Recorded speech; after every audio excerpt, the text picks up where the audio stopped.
Hey everyone, Payam here with a new video. In this video, I'll explain how I got my Mageblood on day 4.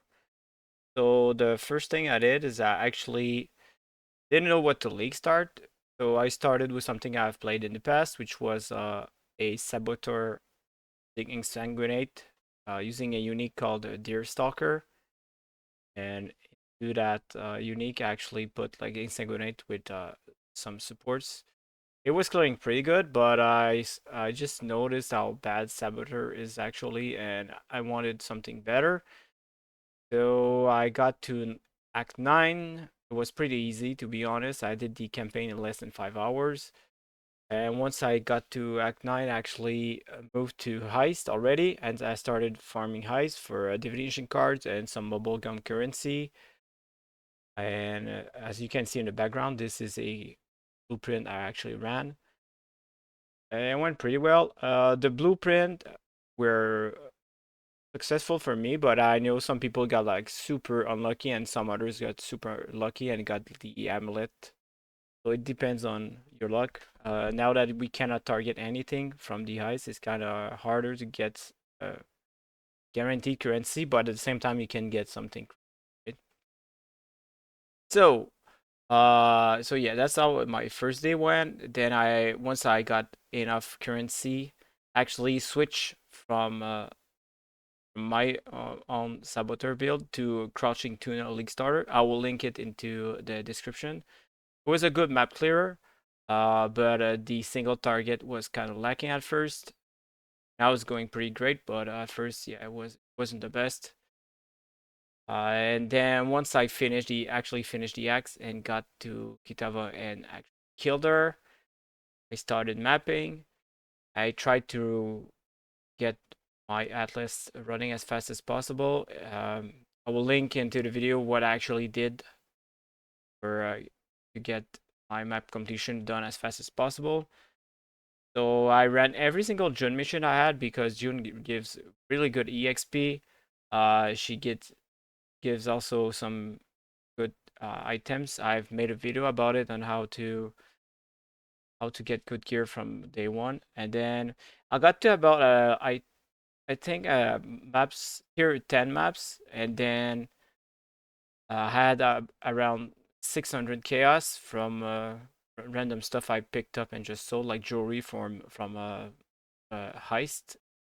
So I sold all the bubblegum currency I had, or most of it.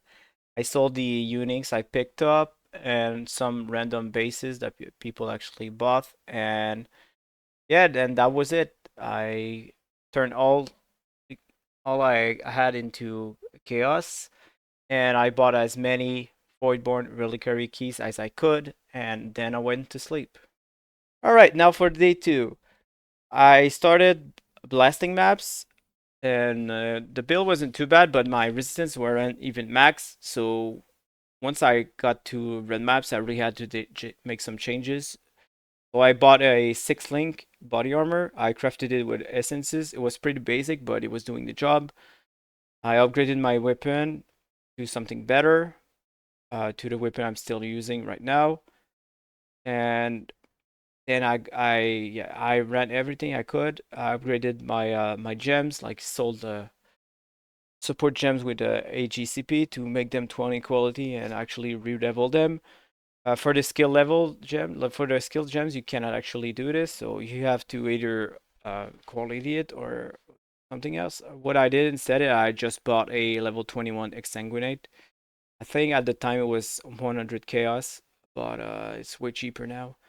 Anyway, so then I started playing with the league mechanic, but sadly it was way too hard for me. I died a bunch, and I just decided to skip the league mechanic altogether and focus on getting my 2 void stones. So this is what I did. I got 2 T16, got my 2 void stones. I died a couple of times to the Searing Exarch because the ball face was bugged and the camera wasn't zooming out of it, so we couldn't see much. But now it's fixed. Don't worry about it. And yeah, once I had everything set up, I took my 2 void stones. I started boss rushing using this atlas, and yeah, pretty much what I did is don't worry, I will link it in the description. So I rush maps over and over and over until I got a bunch of Guardian maps from Elder, Shaper, and Cyrus Guardians. And once I got enough of them, at least one of each, I witnessed it with Maven, and I started running those only. So if I was getting the invitation for those bosses, I would run it. If not, I would buy it on a trade website and then repeat over and over and over. Doing this, I got a bunch of awakened gems, a lot of crescent splinters for Maven's Rift, and this is what I sold pretty much like, and all the fragments from the Guardian. I would sell them in bulk, and yeah, once I sold most of the stuff I had, I again bought a ton of Voidstone Reliquary, not Voidstone, Voidborn Reliquary keys, and yeah, that was it for day two. All right, now day three.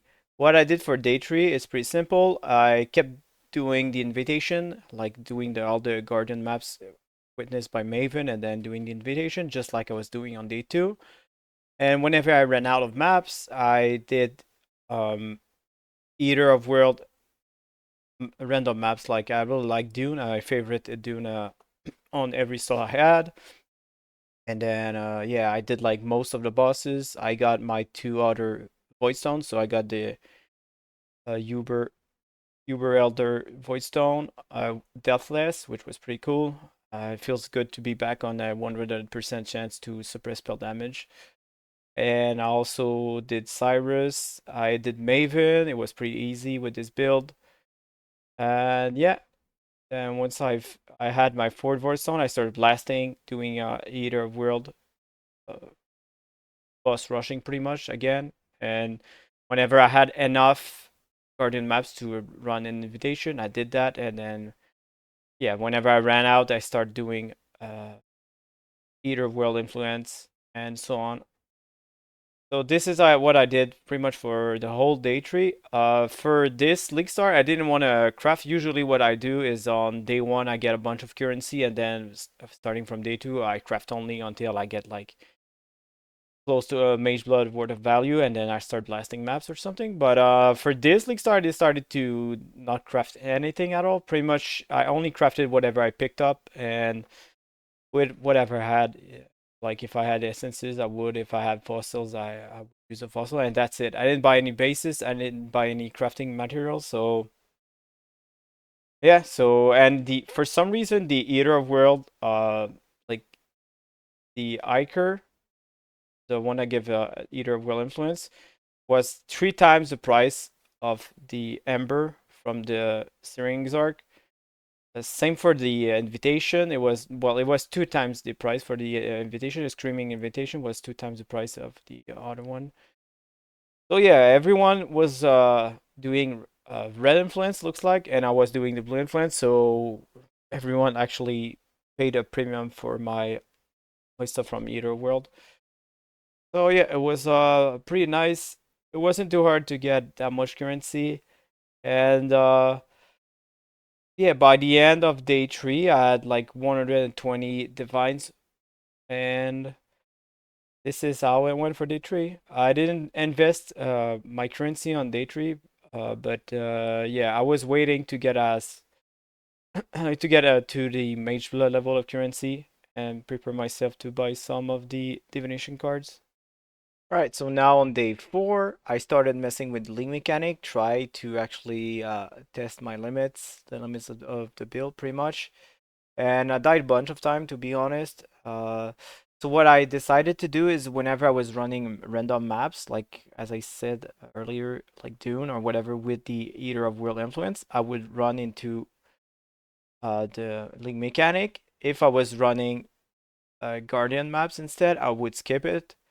So it went pretty well. I got a bunch of stuff, some random currency, a lot for some reason I got a lot of Voidborn reliquary keys. It must be why it's so cheap this league, even though the odds are still good. But anyway, so I kept doing this over and over, and once I figured out I had I was pretty sure I had enough total like value into my fragments, boss fragments and maps and everything.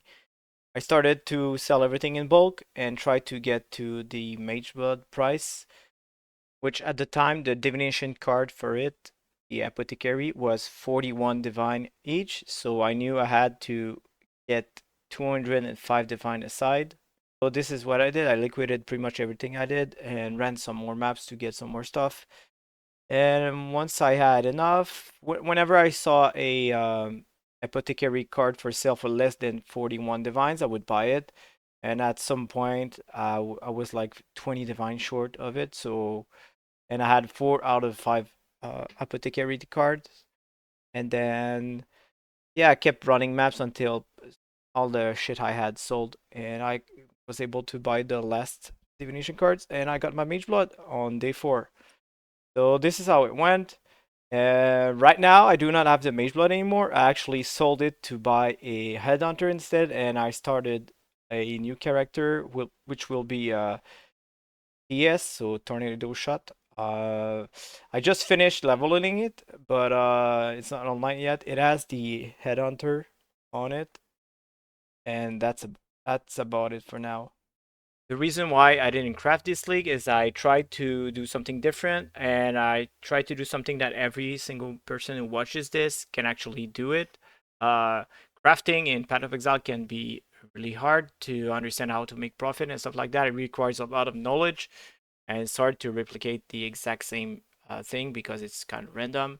But if you're farming, you have a good league starter like mine was, it was pretty cool to farm with. I think you can do this.